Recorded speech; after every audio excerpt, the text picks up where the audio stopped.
और मैं आज सलाम करना चाहता हूं पाकिस्तान के उन सहाफियों को जो आज राय हक पे खड़े हैं, जो ताकत के सामने राय हक की आवाज बुलंद कर रहे हैं। वो सहाफी, मैं उनको आज सलाम करना चाहता हूं। ए आजमीर, आज मैं तुम्हें सलाम करता हूं। जिस तरह तुमने दिलेरी से हकीकत बयान किया जो पाकिस्तान की है। इमरान रियाज,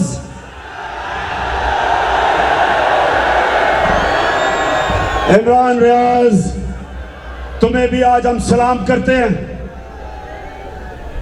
कि जिसके दिल में अल्लाह ला इलाहा इल्लल्लाह डाल देता है, वो उसके खौफ दूर कर देता है। वो खौफ के बुत को तोड़ देता है। इमरान रियाज, सारी कौम ने देखा तुम्हारे से क्या हुआ। सिर्फ एक मकसद है इन डाकुओं का कि किसी तरह कौम के ऊपर इतना खौफ फैला दो कौम पे कि कौम चुप करके इनको तस्लीम कर ले। सुन लो तुम सब जो ऊपर बैठे हुए हो और ये जो सहाफियों के ऊपर जुल्म कर रहे हो, और ये तुम आज ये कि जरदारी जो इस मुल्क की 30 साल से बड़ी बीमारी है,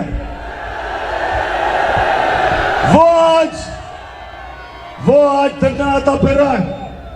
नवाज शरीफ लंदन में बैठ के खाता जा रहा है और खुश हो रहा है कि इसका छोटा भाई जो एक बड़ा मुजरिम है और उसका बेटा ये आज इक्तदार में। आज इनकी मरियम जो झूठों की शहजादी है, जिसका मसला है कि उसे सच ही नहीं बोला जाता, आज वो जो सजा याफ्ता है, बेल पे है, जमानत पे है, उसको आज प्राइम मिनिस्टर का प्रोटोकॉल मिल रहा है। आज वो सहाफी जो अपने जमीर बेचते थे, वो आज दान निकाल के फिर रहे हैं। और वो लोग जो इस मुल्क के कौमी नजरिए पे खड़े हैं कि हमने राय हक पे चलना है, हमने इसमें कानून की बालादस्ती लानी है, हमने इंसाफ कायम करना है, हमने पाकिस्तान को फलाई रियासत बनाना है।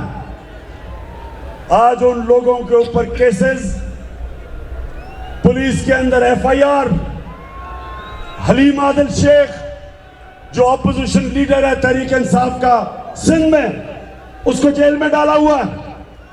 और मुराद अली शाह जैसा करप्ट आदमी चीफ मिनिस्टर बना हुआ है।